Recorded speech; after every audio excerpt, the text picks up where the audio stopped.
তমহং ভগবান প্রেষ্ঠং ভক্তমেকান্তিনং কশ্চিৎ গৃহীত্বা পানিনা পানিম প্রপন্যার্তি হরো হরি। কি বলছেন? তমহ ভগবান প্রেষ্ঠ্যম ভক্তমেকান্তিনঃ কশ্চিৎ। তমহ ভগবান প্রেষ্ঠ্যম ভক্তমেকান্তিনং কশ্চিৎ গৃহীত্বা পানিনা পানিম প্রপন্যার্তি হরো হরি। যিনি শরণাগতির প্রপন্যা, যিনি প্রপন্ন হয়েছেন, প্রপন্যার্তি হরো হরি মানে যিনি ভগবানের কাছে শরণাগত হয়ে গেছেন, প্রপন্ন হয়েছেন, তো তার সমস্ত দুঃখ যিনি হরণ করেন সেই ভগবান, সেই ভগবান আজ গৃহীত্বা পানিনা পানিম হাত ধরেছেন। কার হাত ধরেছেন? বলছেন উদ্ধব মহারাজের হাত ধরেছেন। উদ্ধব, তুমি আমার দুঃখ দূর করো। যে ভগবান জগৎবাসীর দুঃখ দূর করেন, ভক্তের দুঃখ দূর করেন, সেই ভগবান আজ উদ্ধবের হাত ধরেছেন। হাত ধরে বলছেন উদ্ধব, তুমি আমার দুঃখ দূর করো। ভগবানের দুঃখ কি? ভগবান যখন সেই উজ্জয়িনী থেকে মানে শান্তিপন মুনির আশ্রম থেকে ফিরে এসেছে 64 দিন পর, সেখানে 64 কলা বিদ্যা অধ্যয়ন করে, তো ফিরে যখন এসেছেন বলছেন মথুরাতে সবাই তো খুব আনন্দ পেয়েছেন, ভগবান 64 দিন পর ফিরে এসেছেন। তো মথুরাবাসীর এখন আর আনন্দের শেষ নেই। বলছেন মথুরাবাসীর অবস্থা কেমন হয়েছে? মথুরাবাসীর অবস্থা ওই যেমন হারানো সম্পদ যদি কেউ পুনরায় ফিরে পায় তার যে আনন্দ হয়, ঠিক তেমন আনন্দ হয়েছে মথুরাবাসীর। কি বলছেন এখানে সুখদেবজি? সমনন্দ্যন প্রজাঃ সর্ব দৃष्ट्वा রাম জনার্দনং অপসন্ত বহ্নি নষ্ট লব্ধা ধন ইব। সমনন্দন প্রজাঃ সর্ব দৃष्ट्वा রাম জনার্দন, সবাই আনন্দ পেয়েছেন রামকৃষ্ণকে দর্শন করে। অপশ্যন্ত্য বহু হানি নষ্ট লব্ধা ধন ইব, বলছেন ওই হারিয়ে যাওয়া সম্পদ যেন মথুরাবাসীরা পুনরায় ফিরে পেয়েছেন। তাদের আনন্দের শেষ নেই। কিন্তু যাকে নিয়ে মথুরাবাসীর এত আনন্দ, তার আজ কোনো আনন্দ নেই। তিনি উদ্ধবের হাত ধরে বলছেন উদ্ধব, তুমি আমার দুঃখ দূর করো, তুমি আমার কষ্ট দূর করো। প্রপন্যার্তি হরো হরি গৃহীত্বা পানিনাম পানিম প্রপন্যার্তি হরো হরি।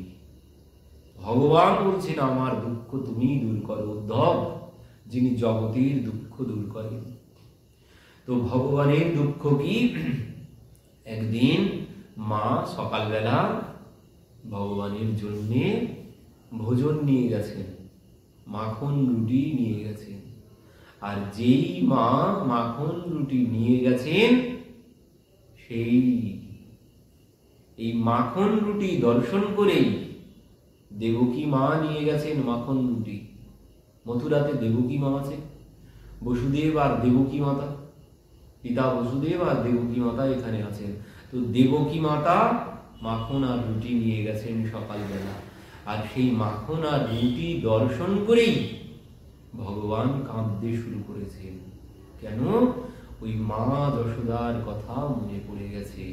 মা যশোদা যেভাবে মাখন রুটি সম্মুখে নিয়ে আসতো, ঠিক সেইভাবে দেবকী মাতা আজ মাখন রুটির থালা নিয়ে দাঁড়িয়েছেন।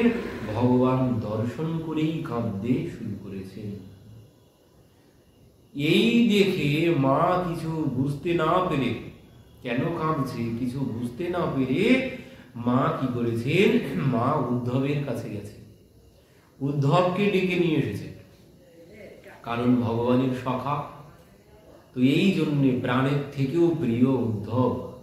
তো এই জন্যে একমাত্র এই উদ্ধবই বলতে পারবে কি জন্যে কাঁদছে কৃষ্ণ। তো এই জন্যে মা উদ্ধবের কাছে গেছেন, উদ্ধবকে ডেকে নিয়ে এসেছেন, বলছেন চলো তো উদ্ধব, তোমার সখা আমি তো মাখন রুটি নিয়ে গেলাম, ভোজন তো করা দূরে থাক, সে কাঁদতে শুরু করেছে। কেন কাঁদছে তুমি চলো তো, আমি তো কিছু বুঝতে পারলাম না। তো সেই জন্যে মা উদ্ধবকে ডেকে নিয়ে এসেছেন। উদ্ধবকে বৃষ্ণিনাম প্রবর মন্ত্রী কৃষ্ণস্বদ্বৈত সখা শিষ্য বৃহস্পতি সাক্ষাৎ উদ্ধব বুদ্ধি সত্যম। বৃষ্ণি নাম প্রবল মন্ত্রী, ভগবানেরই মন্ত্রী, মানে বৃষ্ণি বংশীয়দের মন্ত্রী তিনি। কৃষ্ণস্য দ্বৈত সখা, ভগবান শ্রীকৃষ্ণের সখা মানে বন্ধু। শিষ্য বৃহস্পতি সাক্ষাৎ, মানে বৃহস্পতির শিষ্য।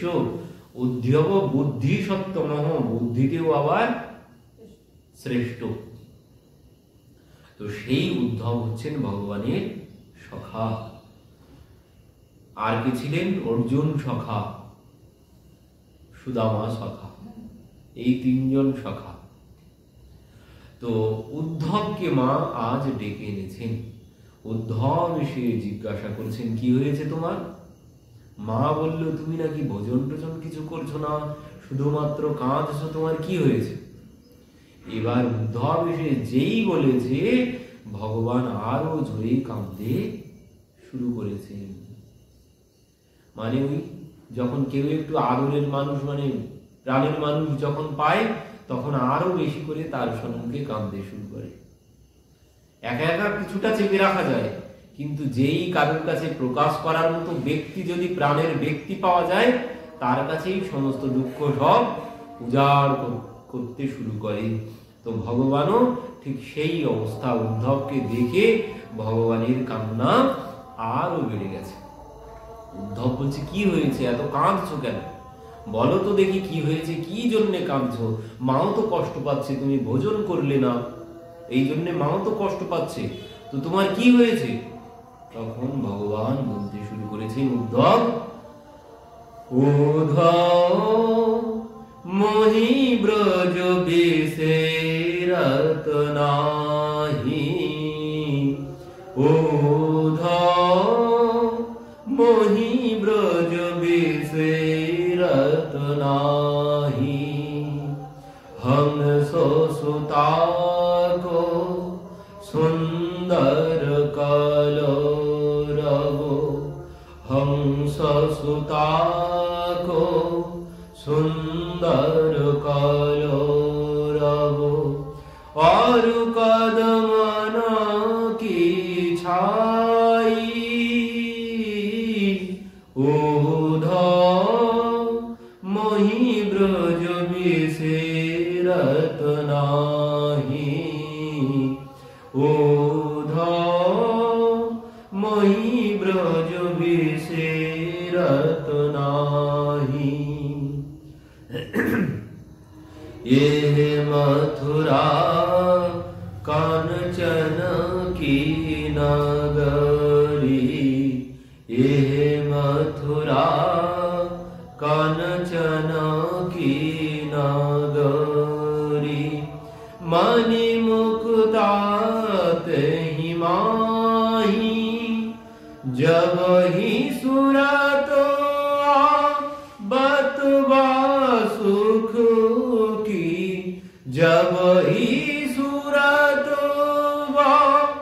आवत सुख की, जियऊ मगत सुधि नाही, उद्धव मोहि ब्रज बिसेरत रत नाही उद्धव मही ब्रज बेसे रत नाही। উদ্ধব আমি আমার ব্রজবাসীদেরকে কিছুতেই ভুলতে পারছি না। আমি সেই সখাদেরকে গোপীদেরকে কাউকে আমি ভুলতে পারছি না। এমন কি বলছেন, হংস সুতা কি সুন্দর কলরব और কদমন কি ছাই। বলছেন হংস সুতা মানে যমুনা, যমুনার সেই কলকল শব্দ, সেই যমুনাতে আমরা কত আনন্দ করেছি, জল কেলি করেছি। তো সেই যমুনার কথা আর সেই কদম তলায়, যে কদম তলায় বসে বসে আমি গোচারণে গিয়ে বাঁশি বাজাতাম, সেই কদম গাছের ছায়া আমি কোনো কিছুই ভুলতে পারছি না। এহ মথুরা কাঞ্চন কি নগরী। বলছেন এই মথুরা মণি মুক্তা খচিত রাজমহল, এখানে কোনো কিছুর অভাব নেই। বড় সৌন্দর্য, বড় কারুকার্য চারিদিকে মহলের মধ্যে। তো বলছেন এই হিরে মণি মুক্তা স্বর্ণের মধ্যেও আমার ভালো লাগছে না। আমার সেই ব্রজবাসীর কথা, সেই সেদিনের কথা মনে পড়ছে, সখাদের কথা মনে পড়ছে। উদ্ধব আমি কিছুতেই আর থাকতে পারছি না উদ্ধব, বলে ভগবান উদ্ধবকে জড়িয়ে ধরেছেন। উদ্ধব আমি কিছুতেই আমার ব্রজবাসীদেরকে ভুলতে পারছি না।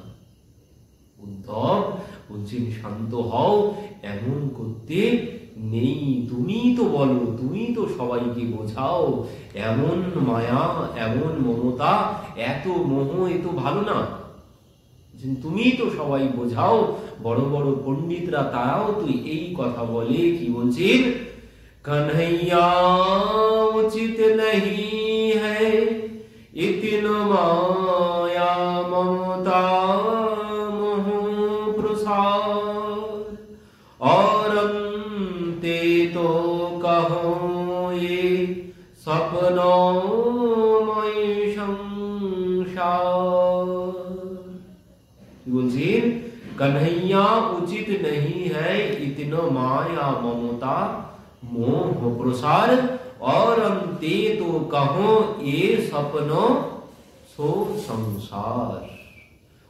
कन्हैया उचित नहीं इतनो माया ममता मोह प्रसार। ये संसार की, संसार तो स्वप्न ছাড়া কোনো কিছু না। এই সংসার স্বপ্ন ছাড়া কোনো কিছু না। মোহ নিশা সব সোবে নিহারা দেখই স্বপ্ন অনেক প্রকারা। যিনি এখানে সবাই মোহ নিশায় ঘুমিয়ে আছি, এখানে কেউ জেগে নেই। এই সংসার স্বপ্নের মতো, সবাই আমরা ঘুমিয়ে ঘুমিয়ে স্বপ্ন দেখছি। এখানে সত্য কোনো কিছু নেই। যাকে এখন সত্য বলে মনে করছি, যেই ঘুম ভেঙে যাবে, এই মায়ার ঘুম যেই ভেঙে যাবে, তখন মনে হবে হায় হায় হায়, কি নিয়ে পড়ে আছি, এসব তো কোনো কিছুই না। কারণ এ কোনো কিছুই নিয়ে যেতে পারবো না এখান থেকে, সব এখানেই পড়ে থাকবে। যাকে সত্য বলে ভাবছি, যেটিকে বলে সত্য বলে মনে হচ্ছে, কিন্তু সব মিথ্যা। এখানে কোনো কিছু সত্য বলে নেই। যদি এখানে এগুলো সত্য হতো, তাহলে সেই রঘুনাথ দাসজি, সেই লক্ষ্য হীরা, সেই রূপ সনাতন গোস্বামী এইসব ছেড়ে দিয়ে চলে যেতেন না, যদি এগুলো সত্য হতো। তো এই জন্য উদ্ধব বলছেন कन्हैया उचित नहीं है इतनो माया ममता मोह प्रसार और अंते तो कहो ये सपनो सो संसार। বলছেন এই সংসার তো স্বপ্নের মতো। সেই রাজা ঘুমিয়ে ঘুমিয়ে স্বপ্ন দেখছে ভিখারি হয়ে গেছি, আর ভিখারি স্বপ্ন দেখছে রাজা হয়ে গেছি। কিন্তু যেই ঘুম ভেঙেছে, রাজা দেখছে না সব ঠিক আছে, আর ভিখারির যেই ঘুম ভেঙেছে, ভিখারি হায় হায় করতে শুরু করেছে। ভিখারির যখন ঘুম ভেঙেছে, রাজা ঘুম ভেঙে আনন্দ পেয়েছে, কারণ দেখছিল যে ভিখারি হয়ে গেছে। এই জন্য ঘুম ভেঙে দেখছেন না সব ঠিক আছে। আর যে ভিখারি, সে ভিখারি ঘুম ভেঙেছে, ঘুম ভেঙে বলছে হায় হায় হায়, তোরা কি সর্বনাশ করলি আমার ঘুম ভাঙিয়ে দিয়ে, কেন? বলছেন আমি তো রাজা হয়ে গিয়েছিলাম, কত দাস দাসী আমার সেবা করেছিল। স্বপ্নে স্বপ্নে হয়ে ভিখারি নৃপ, রাজা রঙ্কপতি হয়ে, জাগে লাভ না হানি কছু, তিনি প্রপঞ্চ জিয়ে জয়ে। বলছেন রাজা স্বপ্ন দেখলেন, ভিখারি হয়েছেন, কিন্তু রাজা পরবর্তীতে কষ্ট পায়নি, ভিখারি কষ্ট পাচ্ছে। কেন? সে রাজা হয়ে গিয়েছিল, আহা কি সুখে ছিল, দাস দাসীরা কত সেবা করেছিল। যেই ঘুম ভেঙেছে বলছে হায় হায়, দেখছে তো সেই পথের উপরেই পড়ে আছে। তো ওই যে রাজা স্বপ্ন দেখেছে সেটাও মিথ্যা, ভিখারি স্বপ্ন দেখেছে সেটাও মিথ্যা। তো বলছেন আমরাও স্বপ্ন দেখছি, সবাই আমরাও জেগে জেগে স্বপ্ন দেখছি, যিনি সংসার এও স্বপ্ন ছাড়া অন্য কোনো কিছু না, এসব মিথ্যা। যখন ঘুম ভেঙে যাবে, তো লক্ষ্মণজি বলছেন এই সংসারে জেগে আছে কে? বলছেন এই সংসারে জেগে সেই আছে যে নিজের আত্মকল্যাণের কাজে লেগে পড়েছে, সেই একমাত্র এই সংসারে জেগে আছে। আর আমরা সব ঘুমিয়ে আছি। যে আত্মকল্যাণের কাজে লেগে গেছে সেই একমাত্র জেগে আছে, আর সবাই ঘুমিয়ে আছে মোহ নিশায়, সবাই আমরা ঘুমিয়ে আছি। কারণ এই সংসার যা আমার আমার ভাবছি, এ কোনো কিছু আমার না, সব এখানেই পড়ে থাকবে। আজ হয়তো আমার আমার বলছি, কিন্তু আজ আমার আমার চোখ বুঝলেই সব অন্ধকার, কোনো কিছুই আমার না। তো এই জন্যে বলছেন এই সংসার স্বপ্ন সো সংসার, বলছেন এই সংসার স্বপ্নের মতো, নেক कहूं আসক্ত হয়ে তো বন্ধন তৈয়ার। নেক कहूं বলছেন সামান্য কোথাও যদি আসক্ত হয়ে পড়ো, তাহলে বাঁধা পড়ে যেতে হবে, এই বন্ধন আর খুলবে না। সামান্য যদি কোথাও আসক্ত হয়ে যায়, তাহলে বন্ধন রেডি, সঙ্গে সঙ্গে বাঁধা পড়ে যেতে হবে। সেই যেভাবে শেঠজি বাঁধা পড়েছিলেন, যেভাবে রাজর্ষি ভরত বাঁধা পড়ে গিয়েছিলেন। রাজর্ষি ভরত তার ঘুম ভেঙেছিল, তিনি সিংহাসন ত্যাগ করলেন ভজন সাধনের জন্য। সেই নেপালে গণ্ডকী নদীর তীরে পুলহ আশ্রমে তিনি চলে গেলেন, কিন্তু সেখানে গিয়েও পুনরায় ওই মোহনিশায় তিনি ঘুমিয়ে পড়লেন সেই হরিণ পেয়ে। হরিণের মোহে পড়ে তিনি হরিণ হরিণ হরিণ হরিণ করতে করতে কি হলো, কিছুদিন পর হরিণটা যখন চলে গেল, হরিণ হরিণ করতে করতে তিনি প্রাণ ত্যাগ করলেন, সিংহাসন ত্যাগ করেছেন। যাতা ব্যাপার না, কিন্তু সিংহাসন, রাজ সিংহাসন, এত মানুষ এত কথা বলছে, ত্যাগ করছে। বর্তমানের রাজা সিংহাসন ত্যাগ করছে, তাই যে যাই বলুক ওখানে একবার বসতে পারবে, কে আমাকে নামায়, যেভাবে হোক না, আমার ইচ্ছাই হয় না কোনোভাবে, তাই যে যাই বলুক না কেন। আর রাজর্ষি ভরত শশা গড়া পৃথিবীর রাজা, তখন তিনি সমস্ত পৃথিবীর রাজা, তিনি তখন সে সিংহাসন ত্যাগ করে চলে গেছে। কিসের জন্য? ভজন সাধনের জন্য। মানে তার ঘুম ভেঙে গেছে, যতই বড় রাজত্ব হোক না কেন সব মিথ্যা, এ কোনো কিছুই নিয়ে যেতে পারবো না, সব এখানেই পড়ে থাকবে। তো তার ঘুম ভেঙেছে, সেই জন্য তিনি রাজত্ব ত্যাগ করে চলে গেছেন ভজন সাধনের জন্য। কিন্তু ওই হরিণের বাচ্চা মোহে পড়ে গেলেন, হরিণ হরিণ করতে করতে তিনি সেই প্রাণ ত্যাগ করলেন। প্রাণ ত্যাগ করে তিনি হরিণ হয়ে গেলেন। সেই হরিণ, এই হচ্ছে বন্ধন, এই বন্ধন, এই বাঁধা পড়ে গেলেন তিনি। কিন্তু তিনি বাঁধা পড়লেও তার স্মরণ ছিল, কারণ এত বড় শক্তি যার মধ্যে আছে, যার রাজত্ব ত্যাগ করার শক্তি আছে, সেই মৃত্যুর পরে ভুলে যাবে না কোনো কিছু।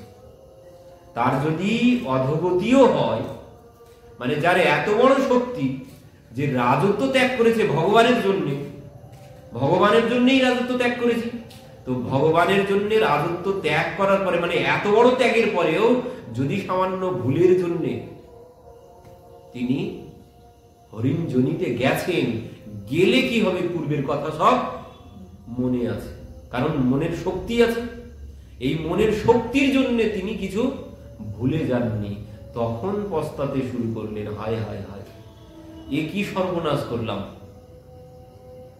এখন আমি এ কি সর্বনাশ করলাম, আমি এলাম সব কিছু ত্যাগ করে, আমি এখন হরিণ হয়ে গেলাম। তো এবার তিনি সেই সাধু সন্ত যেখানে থাকে, সাধু সন্তের কুটিয়ার পাশে গিয়ে পড়ে থাকে, আর কোথাও যায় না। এবার সাধু সন্তের কুটিয়ায় গিয়ে পড়ে থাকে, সেখানে সাধু সন্তের ওই ফেলে দেওয়া প্রসাদ পাতা সেগুলোই চেটে চেটে গ্রহণ করতে শুরু করলেন। পরবর্তীতে তিনি ওই জড় ভরত রূপে আবির্ভূত হলেন। তো এই যে আসক্ত, এই আসক্তির জন্যে রাজর্ষি ভরত হরিণ হলেন। সেই শেঠজি আসক্তির জন্য কুকুর হয়ে গেলেন। দেবর্ষি নারদ বললেন যে আমার সাথে বৃন্দাবনে চলুন, কিন্তু যাওয়া হলো না। কুকুর হলেন, কুকুর হয়ে গেছেন। তখন এসে বললেন এবার যাবেন, বলছেন না এখনো সময় হয়নি। কেন? বলছেন ছেলেটা বিদেশে চাকরি পেয়েছে, বৌমা একা বাড়িতে থাকে, নাতি একা বাড়িতে থাকে, তো সারা রাত জেগে আমি ওই বাড়ি পাহারা দিই, এখন যাওয়া যাবে না, আরো কিছুদিন পরে আসুন। তো আরো কিছুদিন পরে এসেছেন, দেখছেন সেই কুকুরটাও আর নেই, গেল কোথায়? তো দেখছেন সেই নাতি এখন পুকুর পাড়ে বসে বসে পুকুরের জলে ঢিল মারছে। তো সেখানে গিয়ে দেখলেন ওই একটা ব্যাঙ জলে ডুব দিচ্ছে আর উঠছে। তো সেখানে গিয়ে দেখলেন এই ব্যাঙ তো আর অন্য কেউ না, এই ব্যাঙ সেই না দাদু ব্যাঙ হয়ে এসেছে। এই হচ্ছে আসক্তির পরিণাম। সংসারে আসক্তির পরিণাম হচ্ছে এই, কোথাও যদি আসক্ত হয়ে পড়ো সঙ্গে সঙ্গে তোমাকে বাধা পড়ে যেতে হবে। তো উদ্ধব ভগবানকে বোঝাচ্ছেন, কি বলছেন? ভোরে ভারে ব্রজ কে বাসি গোপী গোপ গবারে বাসে प्राण में तन में मन में नस नस में संचार। भोरे भारे ब्रज के बासी गोपी गोप गवारे प्राण में तन में मन में नस नस में संचार। সেই ভোরে ভারে যে ওই মূর্খ গোয়ালা যাদের মাথায় গোবর ছাড়া কোনো কিছু নেই, গিয়ে গোয়ালা গিয়ে সখা, তারাই তোমার সবকিছু। বলছেন প্রাণ মে তন মে মন মে নস নস মে সঞ্চার। বলছেন তারা তোমার মন প্রাণ জুড়ে বসেছে। এই সমস্ত গেঁয়ো গোপ গোপীরা তোমার সমস্ত মন প্রাণ তারা জুড়ে বসেছে। কি বলছেন? प्राण में तन में मन में नस नस में संचार। कन्हैया उचित नहीं हो इतना माया ममता मोह प्रसार। कन्हैया এটা একদমই ঠিক না, এমন মায়া মমতা একদমই ঠিক না। তুমি কাদের জন্য মায়া মমতা করছো এত, যাদের মাথায় কোনো বুদ্ধি শক্তি কোনো কিছু নেই, শুধুমাত্র গোবর পোড়া গেঁয়ো তারা। উদ্ধব বলছেন গেঁয়ো তারা, তাদের মাথায় কোনো কিছু নেই গোবর ছাড়া। আর তুমি তাদেরকে নিয়ে তোমার তো মন প্রাণে যেন তারাই বসে আছে, তোমার মনে আর কোনো কিছু নেই। কি বলছে? নস নস মে সঞ্চার। আরো কি বলছেন? দিন ভর তো উনহি কো চর্চা। বলছেন সারাদিন তো ওদের কথাই বলতে থাকো, অন্য কথা তো কোনো কিছু বলো না মুখে, সেই গিয়ে গোয়ালাদের কথাই সারাদিন বলতে থাকো। আর কি ऐसो जुड़ो तार। বলছেন সারাদিন তাদের কথাই বলতে থাকো, মানে এমন তাদের সাথে তোমার, তাদের কাছে মনটা তুমি এমন ভাবে দিয়েছো, তোমার সাথে তাদের এমন সংযোগ হয়েছে যে মনের তারটা এমন ভাবে জুড়েছে, সারাদিন তাদের কথাই বলতে থাকো। আর কি বলছে? স্বপ্ন মাহি বারবারাত উन्हीं को नाम पुकार पुकार। সারা দিন তো তাদের কথাই বলতে থাকো, তাদের নামই করতে থাকো, কিন্তু রাত্রিতে ঘুমিয়ে নিদ্রিত অবস্থায় তুমি তাদেরই নাম বলতে থাকো। তোমার পাশে আমি শয়ন করি, উদ্ধব ভগবান পাশেই শয়ন করেন, তো তোমার পাশে আমি শয়ন করি, আমি ঘুমাতে পারি না, আমার ঘুম ভেঙে যায়, তুমি সারা রাত শুধু তাদের নামই উচ্চারণ করতে থাকো। যিনি এমন ভাবে তোমার মন প্রাণ সবকিছু তুমি সব তাদেরকে দিয়ে দিয়েছো, তোমার হচ্ছে শিরা উপশিরায় যেন সব তারাই বসে গেছে। মনে প্রাণে হৃদয়ে শিরা উপশিরায় ওই গেঁয়ো গোয়ালারাই বসে গেছে তোমার। কানহাইয়া উচিত নহি ইতনো মায়া মমতা মোহ প্রসার। কানহাইয়া একদম উচিত না এত মায়া, এমন মোহ একদমই উচিত না। উদ্ধব বোঝাচ্ছেন ভগবানকে। পদ্ম পাত্র জিও রহ সদা নির্লেপ অগম ভবধার। জল মে জন্ম পলে জলতে হি জলতে সদা নিকার। উদ্ধব বোঝাচ্ছেন, কি বলছেন? পদ্মপত্র জিও রহ সদা, বলছেন পদ্ম পাতার মতো। পদ্ম পাতা কেমন? বলছেন পদ্ম পাতা নির্লেপ অগম ভবধার। নির্লেপ মানে কি? জল মে জন্ম জল মে হি পলে। পদ্ম জলেই তার জন্ম, জলেই সে বড় হয়, কিন্তু একদম নির্লেপ, মানে জল তার গায়ে স্পর্শ করে। সংসারেও ঠিক এইভাবেই থাকতে হবে, তাহলে কোনোদিন আর বন্ধনের কোনো ভয় নেই। যদি কেউ সংসারে এইভাবে থাকতে পারে, উদ্ধব বলছেন এইভাবেই থাকতে হবে। সংসারে থাকার নিয়মটা এইভাবে, জলের মধ্যে থাকবো কিন্তু জল আমার মধ্যে থাকবে না। পদ্ম জলের মধ্যেই থাকে, জলের মধ্যেই বড় হয়, কিন্তু তার গায়ে এক ফোঁটা জল লাগে না, সে ভেজে না, তার গায়ে জল লাগে না। তো বলছেন সংসারে থাকার নিয়ম এইভাবেই। কানহাইয়া উচিত নহি ইতনো মায়া মোহ মমতা প্রসার। একদমই ঠিক না এত মায়া মমতা মোহ। আরো কি বলছেন? নশ্বর নাম রূপ ইয়া জগ কো आत्मज्ञान है सार। ब्रह्म ज्ञान है सार। नारायण गुरु जोग ज्ञान पे जन ऊधो बलिहार। কি বললেন? নশ্বর নাম রূপ ইয়া জগ কো আত্মজ্ঞান है सार। বলছেন নশ্বর, এই সংসারটাও আর এই শরীরটাও। নশ্বর নাম রূপ ইয় জগ কো, বলছেন এই জগতে যাকে নিয়ে আমাদের এত অহংকার, বাড়ি গাড়ি অর্থ সম্পদ, আর বেশি করে নিজেকে নিয়ে, যিনি সবই মিথ্যা। এই অর্থ সম্পদ বাড়ি গাড়ি সব মিথ্যা। ধনানি ভূমৌ পশবশ্চ গোষ্ঠী ভার্যা গৃহদ্বারি জ্ঞানস শ্মশানে দেহস্থিতায়াম কর্মম স্বগচ্ছতি। বলছেন এখানে সব মিথ্যা। ধনানি ভূমৌ পশবশ্চ গোষ্ঠী, গাড়ি বাড়ি অর্থ সম্পদ যা আছে সব এখানেই পড়ে থাকবে, কোনো কিছু নিয়ে যেতে পারবো না। ভার্যা গৃহদ্বারি, বলছেন পত্নী চৌকাট পার হবে না। আর বন্ধু বান্ধব আর যারা আছে তারা ওই চিতা পর্যন্তই যাবে, তারপরে আর কেউ যাবে না। তারপর এই শরীরটা যার জন্য এত অহংকার, তিনি এই শরীরটাও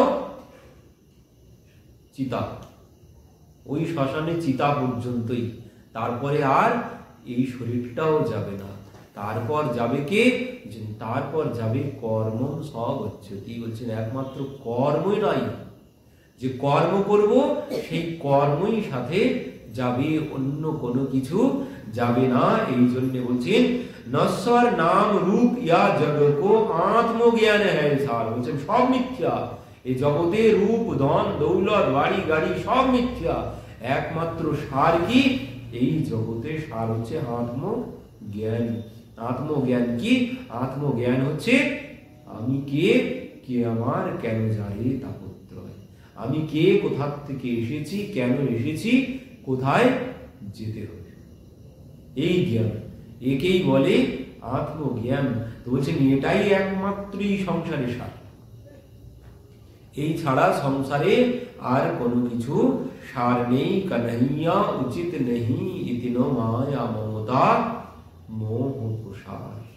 তো এবার উদ্ধবের কথা